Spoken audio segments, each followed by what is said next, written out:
সকালে আয়নার সামনে চুল আঁচড়াচ্ছিলাম। ছেলে পেছন থেকে এসে বলল, মা, আমি তোমার চুল আঁচড়ে দেব। আমি বললাম, না, আমি পারব। সে বলল, প্লিজ মা, একবার। আমি তার হাতে চিরুনি দিলাম। সে খুব আস্তে আস্তে আমার চুল আঁচড়াতে লাগল। আমি আয়নায় তার মুখ দেখছিলাম। তার চোখে অদ্ভুত একটা ভাব। চুল আঁচড়ানো শেষ করে সে বলল, মা, তোমার চুল এত সুন্দর। আমি এর মধ্যে হারিয়ে যেতে চাই। আমি অবাক হয়ে বললাম, মানে? সে আমার চুলে হাত বুলিয়ে বলল, মা, আমি চাই রাতে তোমার চুলের মধ্যে মুখ লুকিয়ে রাখতে। তোমার চুলের গন্ধে আমি মাতাল হয়ে যাই। আমি তাকে থামিয়ে দিয়ে বললাম, কি বলছিস? সে আমার কাঁধে হাত রেখে বলল, মা, আমি তোমাকে ভালোবাসি। তোমার সবকিছু আমার কাছে সুন্দর। আমি চাই তুমি আমার স্ত্রী হয়ে যাও। আয়নায় আমি তার চোখের দৃষ্টি দেখে কাঁপতে লাগলাম। সে আরও বলল, মা, আমি প্রতিদিন তোমার চুল আঁচড়ে দেব। তোমার সব যত্ন নেব। তুমি কি আমাকে তোমার স্বামী হিসেবে গ্রহণ করবে? আমি আয়না থেকে মুখ সরিয়ে নিলাম। মনে হচ্ছিল আমার নিজের ছেলেকে চিনতে পারছি না। এই গল্পটি সম্পূর্ণ শুনলে আপনাদের পানি অটোমেটিক বের হয়ে যাবে, যত দ্রুত সম্ভব হাতের কাছে টিস্যু নিয়ে বসে পড়ুন। বিছানার চাদর যেন নষ্ট না হয় সেটা সম্পূর্ণ খেয়াল রাখার অনুরোধ জানিয়ে গল্পটি এখন শুরু করব। তার আগে সর্বশেষ অনুরোধ, দয়া করে এমন পানি বের করার গল্প নিয়মিত শুনতে আমাদের চ্যানেলটি সকলেই সাবস্ক্রাইব করুন। ধন্যবাদ। হ্যালো বন্ধুরা, আমার নাম প্রিয়াঙ্কা দেবনাথ। আমার বয়স ৪৪ বছর। আমার স্বামীর নাম সৌরভ দেবনাথ, বয়স ৪৭ বছর। আমাদের ২ সন্তান, অভিষেক আর পায়েল। অভিষেক ২১ বছর বয়সী, বিশ্ববিদ্যালয়ে পড়ে। পায়েল ১৪ বছর বয়সী, স্কুলে যায়। আমার এই অদ্ভুত গল্পটা শুরু হয়েছিল গত মাসে। সেদিন সকালে অভিষেক আমার চুল আঁচড়ে দেওয়ার পর যেভাবে কথা বলেছিল তাতে আমার মাথায় আকাশ ভেঙে পড়েছিল। কিন্তু আসল সত্যি কি জানেন? আমার ছেলে হয়তো সত্যিই আমাকে ভালোবাসে, কিন্তু সেটা একটা মায়ের প্রতি সন্তানের ভালোবাসা। তার মুখের কথাগুলো শুনে আমি যা ভেবেছিলাম সেটা হয়তো একদমই ভুল ছিল। সেদিন দুপুরে অভিষেক কলেজ থেকে ফিরে এসে আমার কাছে বসল। মা, বলল সে, আমি সকালে যা বলেছিলাম সেটা নিয়ে তুমি রাগ করেছ? আমি তার দিকে তাকিয়ে বললাম, না বাবা, রাগ করিনি। তবে তোর কথাগুলো শুনে আমি একটু অবাক হয়েছিলাম। সে হাসতে হাসতে বলল, মা, আমি তো সত্যি কথাই বলেছিলাম। তোমার চুল সত্যিই খুব সুন্দর। আর আমি যখন ছোট ছিলাম, রাতে ঘুমানোর সময় তোমার চুলে মুখ ঘষে ঘুমাতাম। সেই সময়টা আমি মিস করি। এবার আমি বুঝলাম সে আসলে কি বলতে চেয়েছিল। ছোটবেলার সেই মধুর স্মৃতিগুলো তার মনে পড়ে গিয়েছিল। আর যখন সে বলেছিল আমি যেন তার স্ত্রী হয়ে যাই, সেটা হয়তো একটা রসিকতা ছিল, অথবা সে বোঝাতে চেয়েছিল যে আমি তার কাছে পৃথিবীর সবচেয়ে প্রিয় মানুষ। কিন্তু গল্প এখানেই শেষ নয়। আসল রহস্য শুরু হলো তার পরের দিন থেকে। পরের দিন সকালে আমি রান্নাঘরে নাশতা তৈরি করছিলাম। হঠাৎ অভিষেক এসে বলল, মা, তুমি কি জানো আমাদের বাড়ির পুরনো আলমারিটার পেছনে একটা গোপন দরজা আছে? আমি অবাক হয়ে বললাম, কি বলছিস? কোনো গোপন দরজা? সত্যি মা, আমি গতকাল রাতে দেখেছি।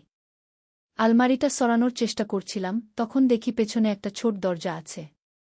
খোলার চেষ্টা করেছি কিন্তু খুলছে না। আমার মনে পড়ল, এই বাড়িতে আমরা এসেছি ১৫ বছর আগে। বাড়ির আগের মালিক ছিল একজন প্রত্নতত্ত্ববিদ। তার নাম ডক্টর হরিশচন্দ্র ভট্টাচার্য। তিনি নাকি পুরনো মূল্যবান জিনিসপত্র সংগ্রহ করতেন। অভিষেক বলল, মা, চল একবার দেখি ওখানে কি আছে। আমি এবং অভিষেক মিলে আলমারিটা সরালাম। সত্যিই পেছনে একটা ছোট্ট কাঠের দরজা দেখতে পেলাম। দরজায় একটা পুরনো তালা ছিল। এই তালা ভাঙতে হবে, অভিষেক বলল। আমি বললাম, আগে তোর বাবাকে জিজ্ঞেস করি। উনি বাড়ি এলে বলবো। কিন্তু অভিষেক ধৈর্য ধরতে পারল না। সে একটা হাতুড়ি নিয়ে এসে তালাটা ভেঙে ফেলল। দরজা খোলার সাথে সাথে আমাদের নাকে একটা পুরনো গন্ধ এসে লাগল। দরজার ভেতরে একটা ছোট্ট ঘর। সেখানে অনেক পুরনো বই, কাগজপত্র আর কিছু অদ্ভুত জিনিস রাখা আছে। একটা কোণায় একটা পুরনো ট্রাঙ্ক। অভিষেক উৎসাহিত হয়ে বলল, মা, এটা একটা গুপ্তধনের মতো। চল দেখি ট্রাঙ্কে কি আছে। আমরা ট্রাঙ্কটা খুললাম। ভেতরে কিছু পুরনো ছবি, চিঠি আর একটা ডায়েরি পেলাম। ডায়েরিটা খুলে দেখি ডক্টর হরিশচন্দ্র ভট্টাচার্যের লেখা। ডায়েরির প্রথম পাতায় লেখা, আমি এই বাড়িতে এমন কিছু লুকিয়ে রেখেছি যা পৃথিবীর ইতিহাস বদলে দিতে পারে। কিন্তু এটা এমন কিছু যা সবার হাতে পড়া উচিত নয়। আমি আর অভিষেক একে অন্যের দিকে তাকালাম। এটা কি সত্যিই কোনো বড় আবিষ্কার নাকি একজন বৃদ্ধ মানুষের কল্পনা? অভিষেক বলল, মা, এই ডায়েরিটা পুরো পড়তে হবে। হয়তো আমরা কোনো বড় রহস্যের সন্ধান পেয়ে গেছি। আমি বললাম, ঠিক আছে, কিন্তু এই ব্যাপারে কারো কাছে কিছু বলবি না। প্রথমে আমরা সব জেনে নেই। সেদিন সন্ধ্যায় পায়েল স্কুল থেকে ফিরল। সে আমাদের মুখ দেখে বলল, মা, তোমরা দুজনে কি কোনো চুরি করেছ? এত রহস্যজনক কেন দেখাচ্ছে? অভিষেক হেসে বলল, না দিদি, আমরা একটা পুরনো বই পেয়েছি। সেটা নিয়ে পড়াশোনা করছি। পায়েল বলল, কি বই? আমিও দেখব।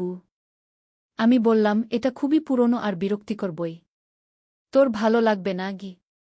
কিন্তু পায়েল জেদ করল। শেষে আমরা তাকেও বলতে বাধ্য হলাম।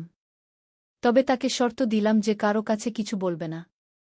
সেদিন রাতে আমরা তিনজন মিলে ডায়েরিটা পড়তে শুরু করলাম। ডক্টর ভট্টাচার্য লিখেছেন যে তিনি একটা প্রাচীন মন্দিরের ধ্বংসাবশেষে কিছু অদ্ভুত পাথরের টুকরো পেয়েছেন। সেই পাথরগুলোতে নাকি এমন কিছু লেখা আছে যা প্রাচীন সভ্যতার রহস্য উন্মোচন করতে পারে। তিনি আরও লিখেছেন যে এই পাথরগুলো তিনি বাড়ির কোথাও লুকিয়ে রেখেছেন। কিন্তু কোথায় লুকিয়েছেন সেটা স্পষ্ট করে লেখেননি। পরের দিন আমরা পুরো বাড়ি খুঁজতে শুরু করলাম। বেসমেন্ট, ছাদ, প্রতিটা কোণায় খোঁজাখুঁজি করলাম। কিন্তু কিছুই পেলাম না। 3 দিন পর অভিষেক একটা ব্যাপার খেয়াল করল। ডায়েরিতে ডক্টর ভট্টাচার্য একটা কবিতা লিখেছেন। যেখানে সূর্য ওঠে সেদিকে তাকাও। পূর্ব দেওয়ালের নিচে খনন কর। 3 হাত গভীরে গেলে পাবে। যা দেখে অবাক হবে সবে। আমরা বুঝলাম এটা একটা ধাঁধা। বাড়ির পূর্ব দিকের দেওয়ালের নিচে খুঁড়তে হবে। সেদিন রাতে সৌরভ বাড়ি এল। আমি তাকে সব কিছু খুলে বললাম। প্রথমে সে আমাদের পাগল ভাবলেও পরে একদিন আমি একটা ওয়েবসাইটে দেখলাম যে এরকম একটা পাথর নাকি ব্রিটিশ মিউজিয়ামে আছে। সেটার দাম কয়েক কোটি টাকা। আমি উৎসাহিত হয়ে সৌরভকে বললাম, দেখো, আমাদের পাথরগুলোও হয়তো অনেক দামি। সৌরভ বলল, হতে পারে। তবে এগুলো বিক্রি করার আগে আমাদের নিশ্চিত হতে হবে যে এগুলো আসলেই আসল। একদিন সকালে আমি দেখলাম বাড়ির সামনে একটা গাড়ি দাঁড়িয়ে আছে। গাড়ি থেকে 2 জন মানুষ নামল। তারা বলল যে তারা প্রত্নতত্ত্ব বিভাগের কর্মকর্তা। আমরা শুনেছি আপনারা কিছু প্রাচীন নিদর্শন পেয়েছেন, একজন বলল। আমি ঘাবড়ে গেলাম। কে বলেছে আপনাদের? তারা বলল, ব্যাপারটা আমাদের কাছে এসেছে। আমরা দেখতে চাই। আমি বুঝলাম কেউ আমাদের ব্যাপারে খবর দিয়েছে। হয়তো আমরা ইন্টারনেটে খোঁজাখুঁজি করতে গিয়ে কোথাও না কোথাও ভুল করেছি। আমি তাদের পাথরগুলো দেখালাম। তারা দেখে খুবই উৎসাহিত হয়ে গেল। এগুলো সত্যিই প্রাচীন, একজন বলল। আমাদের সাথে চলুন। আরও পরীক্ষা নিরীক্ষা করতে হবে। আমি বললাম, এই পাথরগুলো আমাদের বাড়িতে পাওয়া গেছে। আমাদের অধিকার আছে। তারা বলল, হ্যাঁ, আপনাদের অধিকার আছে। তবে সরকারি নিয়মানুসারে এগুলো রাষ্ট্রের সম্পত্তি। তবে আবিষ্কারকারী হিসেবে আপনারা পুরস্কার পাবেন। এভাবে আমাদের হাত থেকে পাথরগুলো চলে গেল। কিন্তু আমরা জানতাম যে আমরা একটা বড় আবিষ্কার করেছি। কয়েক মাস পর আমরা জানতে পারলাম যে আমাদের পাওয়া পাথরগুলো সত্যিই সিন্ধু সভ্যতার। এগুলোতে এমন কিছু তথ্য আছে যা ইতিহাস পরিবর্তন করে দিয়েছে। সরকার আমাদের 5 লাখ টাকা পুরস্কার দিল। কিন্তু সবচেয়ে বড় পাওয়া হলো যে আমরা পারিবারিকভাবে একসাথে একটা বড় অ্যাডভেঞ্চারের অংশীদার হয়েছিলাম। অভিষেক এখন প্রত্নতত্ত্ব নিয়ে পড়াশোনা করতে চায়। পায়েল বলে সেও বড় হয়ে গুপ্তধন খোঁজার কাজ করবে।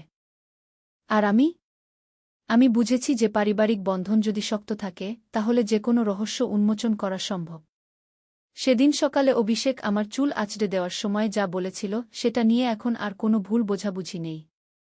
সে সত্যিই আমাকে অনেক ভালোবাসে, একজন মায়ের প্রতি সন্তানের যেমন ভালোবাসা হয়। আর আমাদের বাড়ির গোপন দরজার পেছনের রহস্য, সেটা আমাদের পুরো পরিবারের জীবনে একটা নতুন মাত্রা এনে দিয়েছে। আমরা এখন একসাথে আরও অনেক রোমাঞ্চকর অ্যাডভেঞ্চারের স্বপ্ন দেখি।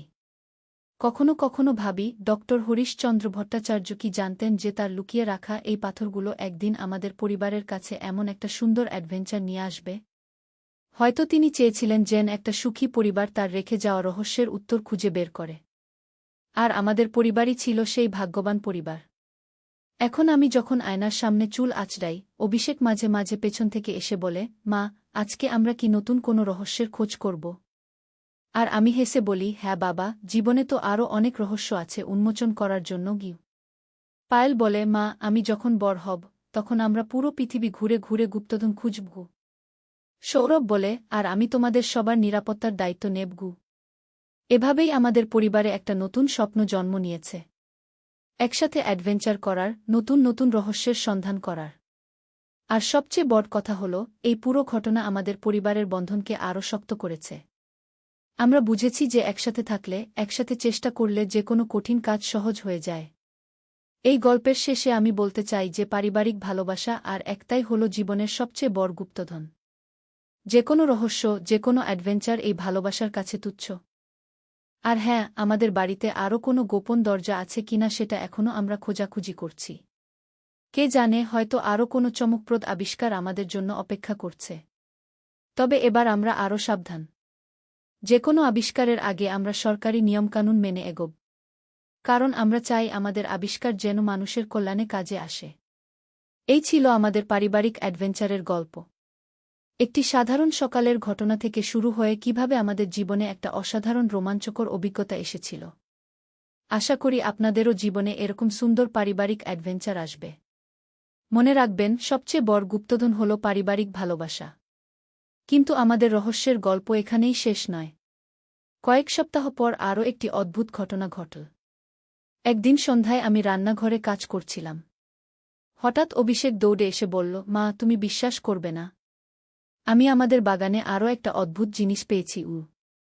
আমি হাত ধুয়ে তার সাথে বাগানে গেলাম। সেখানে দেখলাম গোলাপ গাছের নিচে একটা ছোট্ট ধাতুর বাক্স। এটা কোথায় পেলি? আমি জিজ্ঞেস করলাম। মা, আমি গোলাপ গাছে পানি দিচ্ছিলাম। হঠাৎ দেখি মাটি থেকে এটা একটু বেরিয়ে আছে। তুলে দেখি এটা একটা পুরনো বাক্স। কিন্তু সাবধান, সেই কক্ষে প্রবেশের আগে তোমাকে 3টি ধাঁধার সমাধান করতে হবে। যদি ভুল উত্তর দাও, তাহলে কক্ষটি চিরকালের মতো বন্ধ হয়ে যাবে। শুভকামনা, ডক্টর হরিশচন্দ্র ভট্টাচার্য। আমি আর অভিষেক একে অপরের দিকে তাকালাম। এ যেন এক অন্তহীন রহস্যের জাল। মা, অভিষেক বলল, আমাদের বাড়ির পেছনে সত্যিই একটা পুরনো কুয়া আছে। আমরা সবসময় ভাবতাম ওটা শুধু সাজানোর জন্য। সেদিন রাতে সৌরভ বাড়ি এলে আমরা তাকে সব বললাম। এবার সে আরও সতর্ক হয়ে বলল, এবার আমাদের আরও সাবধানে এগোতে হবে। যদি সত্যিই কোনো গোপন কক্ষ থাকে, তাহলে সেটা বিপজ্জনক হতে পারে। পরের দিন আমরা কুয়ার কাছে গেলাম। কুয়াটা দেখতে সাধারণ পুরনো কুয়ার মতোই। কিন্তু ভালো করে দেখলে কুয়ার দেওয়ালে কিছু অদ্ভুত চিহ্ন খোদাই করা। সৌরভ একটা দড়ি আর টর্চ নিয়ে কুয়ার ভেতরে নামল। প্রায় 20 ফুট নিচে গিয়ে সে চিৎকার করে বলল, এখানে সত্যিই একটা দরজা আছে। আমরা সবাই উৎসাহিত হয়ে গেলাম। কিন্তু সৌরভ বলল যে দরজার সামনে 3টা প্রশ্ন লেখা আছে। প্রশ্নগুলোর উত্তর সঠিক হলেই দরজা খুলবে। আমি আর অভিষেক আর পায়েল সবাই মিলে কুয়ার ভেতরে নামলাম। সেখানে দেখলাম একটা পাথরের দরজা। দরজার উপরে 3টা প্রশ্ন খোদাই করা। প্রশ্ন 1, যা আছে সবার কাছে কিন্তু কেউ ধরতে পারে না, সেটা কি? প্রশ্ন 2, যা রাতে জন্মে, দিনে মরে কিন্তু কখনো শেষ হয় না, সেটা কি? প্রশ্ন 3, যার অনেক মুখ আছে কিন্তু মুখ নেই, অনেক হাত আছে কিন্তু স্পর্শ করতে পারে না, সেটা কি? আমরা সবাই মিলে ভাবতে লাগলাম। অভিষেক বলল, প্রথম প্রশ্নের উত্তর হতে পারে সময়। সবার কাছে সময় আছে কিন্তু কেউ সময়কে ধরে রাখতে পারে না। পায়েল বলল, দ্বিতীয় প্রশ্নের উত্তর স্বপ্ন। স্বপ্ন রাতে আসে, দিনে শেষ হয়ে যায়, কিন্তু স্বপ্ন দেখা কখনো বন্ধ হয় না। সৌরভ ভেবে ভেবে বলল, তৃতীয় প্রশ্নের উত্তর হতে পারে ঘড়ি। ঘড়ির অনেক মুখ থাকে, ডায়াল, অনেক হাত থাকে, কাটা, কিন্তু এটা নিজে কিছু করতে পারে না। আমরা উত্তরগুলো দরজার পাশে লেখা একটা বিশেষ জায়গা লিখলাম। হঠাৎ দরজা একটা গভীর শব্দ করে খুলে গেল। দরজার ভেতরে একটা ছোট্ট কক্ষ। সেখানে একটা পুরনো ডেস্ক, একটা চেয়ার আর দেওয়ালে অনেক পুরনো বই সাজানো। ডেস্কের উপরে একটা চিঠি রাখা। অভিনন্দন, তুমি আমার সব ধাঁধার সমাধান করতে পেরেছ। এই কক্ষটি আমার ব্যক্তিগত গবেষণাগার ছিল। এখানে তুমি আমার সারা জীবনের সংগীত গান পাবে। এই বইগুলোতে প্রাচীন সভ্যতার অনেক রহস্য লেখা আছে। আমি চাই এই জ্ঞান ভবিষ্যৎ প্রজন্মের হাতে পৌঁছে যাক। তুমি যদি এই জ্ঞানের সদ্ব্যবহার করতে পার, তাহলে মানবজাতির অনেক উপকার করতে পারবে। আর হ্যাঁ, এই কক্ষের এক কোণে একটা ছোট্ট সেফ আছে। সেখানে আমার সংগৃহীত কিছু মূল্যবান রত্ন রাখা আছে। এগুলো তোমার প্রাপ্ত পুরস্কার। শুভকামনা, ডক্টর হরিশচন্দ্র ভট্টাচার্য। আমরা সেফটি খুলে দেখলাম ভেতরে সত্যিই কিছু দামি রত্ন আছে। কিন্তু আসল সম্পদ ছিল সেই বইগুলো। পরবর্তী কয়েক মাস আমরা সেই বইগুলো পড়ে অনেক কিছু জানতে পারলাম। ডক্টর ভট্টাচার্য সত্যিই একজন মহান গবেষক ছিলেন। তার লেখা একটা বইয়ে ভারতের প্রাচীন গুপ্ত মন্দিরগুলোর অবস্থান আছে। আরেকটা বইয়ে আছে প্রাচীন চিকিৎসা পদ্ধতির বিবরণ। আমরা এই তথ্যগুলো বিশ্ববিদ্যালয়ের প্রত্নতত্ত্ব বিভাগের সাথে শেয়ার করলাম। তারা খুব খুশি হয়ে আমাদের আরও পুরস্কার দিল। কিন্তু সবচেয়ে বড় পাওয়া হল যে আমাদের পরিবার এখন একসাথে গবেষণার কাজে জড়িত। অভিষেক প্রত্নতত্ত্বে অনার্স করছে। পায়েল ইতিহাসে আগ্রহী হয়ে উঠেছে। আর আমি ডক্টর ভট্টাচার্যের প্রাচীন চিকিৎসা পদ্ধতি নিয়ে পড়াশোনা করছি। হয়তো এই জ্ঞান দিয়ে মানুষের সেবা করতে পারব। সৌরভ আমাদের সবার কাজে সাহায্য করে যাচ্ছে। সে বলে আমার পরিবার এখন একটা গবেষক দল। আর সেই শুরুর দিনের কথা। অভিষেক যখন আমার চুল আঁচড়ে দিয়ে বলেছিল সে আমার চুলে হারিয়ে যেতে চায়। এখন আমি বুঝি সে আসলে বলতে চেয়েছিল যে সে আমার কাছে, আমাদের পরিবারের কাছে নিরাপদ বোধ করে। আর সত্যিই এই পুরো অ্যাডভেঞ্চারে আমরা একে অপরের আরও কাছে এসেছি। আমরা এখন জানি যে পারিবারিক ঐক্যই আমাদের সবচেয়ে বড় শক্তি। আজকাল আমি যখন আয়নার সামনে চুল আঁচড়াই, অভিষেক এসে বলে, মা, আজকে আমরা কোনো বই পড়ব? পায়েল বলে, মা, আমি যখন বড় হব তখনও কি আমরা একসাথে এই গবেষণার কাজ করব? আর আমি হেসে বলি, হ্যাঁ বাবা, আমরা সারা জীবন একসাথে গানের খোঁজ করব।